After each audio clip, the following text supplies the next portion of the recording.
அஸ்ஸலாமு அலைக்கும் வரஹ்மத்துல்லாஹி வபரகாத்துஹு. Welcome to singaiprincess. நான் இன்றைக்கி செய்ய போகிற ரெசிபி சிக்கன் கிரேவி எப்படி செய்யலாங்கிறத பார்க்கலாம். அதுக்கு முன்னாடி என்னோடய சேனலை ஃபஸ்ட் டைம் பார்க்குறீங்கன்னா மறக்காமல் சப்ஸ்கிரைப் பண்ணுங்கள்.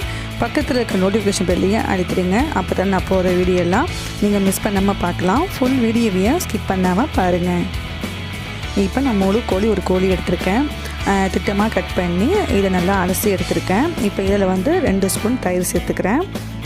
அப்புறமா 1/2 ஸ்பூன் மஞ்சத்தூள் சேர்த்துக்கலாம்.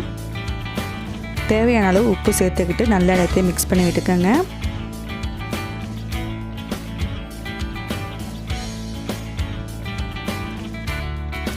எல்லாத்தையும் இதை நல்லா மிக்ஸ் பண்ணிட்டு இதை ஒரு 1/2 மணி நேரம் நல்லா ஊற வச்சு எடுத்துக்கலாம். அப்புறமா அடுப்பில் ஒரு கடாயை வச்சுருக்கேன். கடாய் சூடான பிறகு இதில் 3 ஸ்பூன் எண்ணெய் சேர்த்துக்கிறேன். இப்போ நல்லா எண்ணெய் சூடாகிடுச்சு. இதில் 1 ஸ்பூன் ஜீரகம் சேர்த்துக்கிட்டு நல்லா ஜீரகத்தை பொரிய விட்டுடலாம். அப்புறமா பெரிய பட்டை 1 எடுத்துருக்கேன். 2 கிராம்பு 2 ஏலக்காய் அதையும் சேர்த்துக்கோங்க. இப்போ 2 வெங்காயம் பெருசு பெருசாக கட் பண்ணி வச்சுருக்கேன். இதையும் சேர்த்துட்டு நல்லா 2 நிமிஷம் நல்லா இதை வதக்கி எடுத்துக்கிறேன்.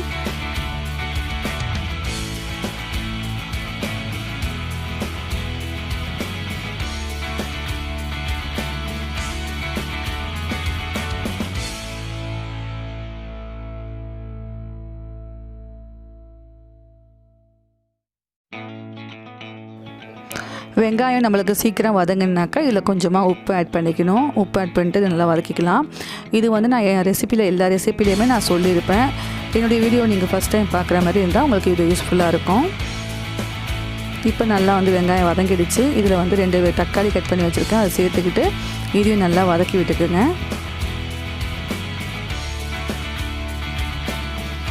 தக்காளி நல்லா மசிகிற அளவுக்கு நல்லா இதை வதக்கிக்கலாம்.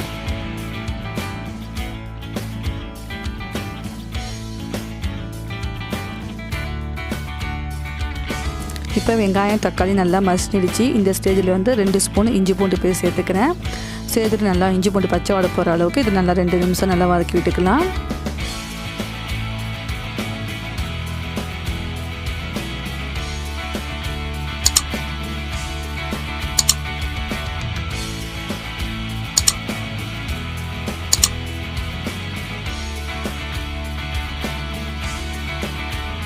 இப்போ 2 நிமிஷம் கழிச்சு இஞ்சி பூண்டு பச்சை வாடெல்லாம் போயிடுச்சு. இது நல்லா மிக்ஸ் பண்ணிட்டு நல்லா ஆற விட்டுடுங்க. இதை நம்ம ஃபைன் பேஸ்ட்டாக அரைச்சி எடுத்துக்க போகிறோம். இது நல்லா ஆற விட்டுடலாம். இப்போ வெங்காயம் தக்காளியெல்லாம் நல்லா ஆறிடுச்சு. மிக்ஸி ஜாரில் எல்லாத்தையும் ஆட் பண்ணிக்கலாம்.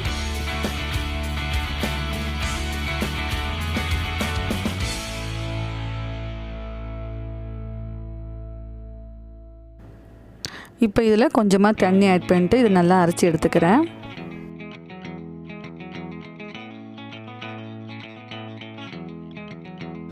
இப்போ அடுப்பில் ஒரு கடாயை வச்சுருக்கேன். கடாய் சூடான பிறகு இதில் 2 ஸ்பூன் எண்ணெய் சேர்த்துருக்கேன். எண்ணெய் நல்லா சூடான பிறகு நம்ம அரைச்சி வச்ச மசாலாவை இதை சேர்த்துக்கலாம். சேர்த்துட்டு இதில் நல்லா மிக்ஸ் பண்ணி விட்டுடுங்க. 3 to 4 நிமிஷம் இதை நல்லா வதக்கி விட்டுக்கலாம்.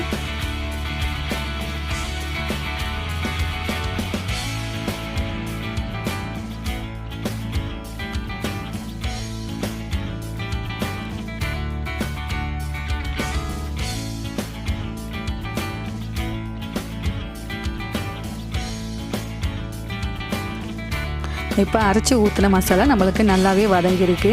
இந்த ஸ்டேஜில் நம்ம மேரினேட் பண்ணி வச்ச கோழி இதில் சேர்த்துக்கிட்டு எல்லாத்தையுமே நல்லா மிக்ஸ் பண்ணி விட்டுடலாம்.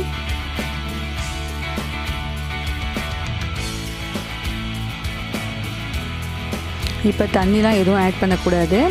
மசாலாவோட நல்லா கோழியை நல்லா மிக்ஸ் பண்ணி விட்டுக்கலாம்.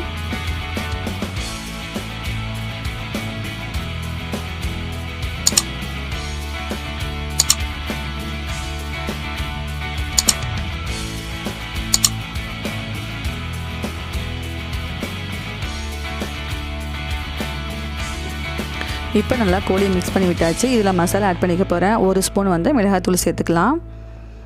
அப்புறமா 1.5 ஸ்பூன் மல்லித்தூள் சேர்த்துக்கிறேன்.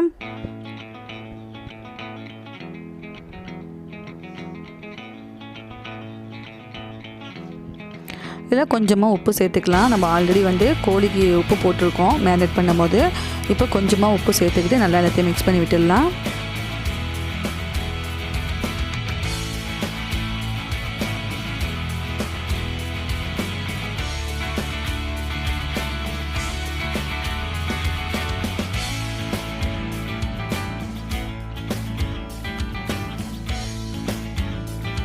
இப்போ இந்த ஸ்டேஜில் வந்து 1/2 கப்பு தண்ணி சேர்த்துக்கலாம். தண்ணி சேர்த்துட்டு நல்லா எல்லாத்தையும் மிக்ஸ் பண்ணி விட்டுப்போம்.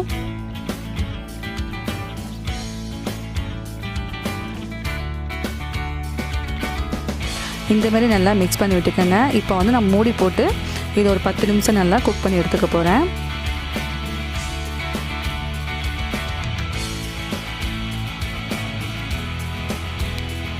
இப்போ 10 நிமிஷம் கழித்து மூடியை ஓப்பன் பண்ணி பார்க்கலாம். நல்லா எண்ணெய்லாம் பிரிஞ்சு கோழி நல்லா குக்காக இருக்குது. இப்போ வந்து அடுப்பை ரொம்ப லோ ஃப்ளேமில் வச்சுக்கோங்க. இதில் வந்து 1 ஸ்பூன் அளவுக்கு கஸ்தூரி மெத்தி தூவி விட்டுக்கிறேன்.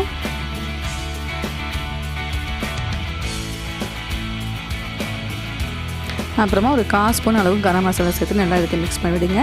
லாஸ்ட்டில் கரம் மசாலா சேர்க்கறதுனால நல்ல ஃப்ளேவர் கொடுக்கும். நல்லா மிக்ஸ் பண்ணி விட்டுக்கலாம். நல்லா எல்லாத்தையும் மிக்ஸ் பண்ணி விட்டாச்சு. ஜஸ்ட் ஒரு 2 நிமிஷம் மூடி போட்டு எடுத்துக்கலாம். அடுப்பை வந்து லோ ஃப்ளேமில் வச்சுக்கோங்க.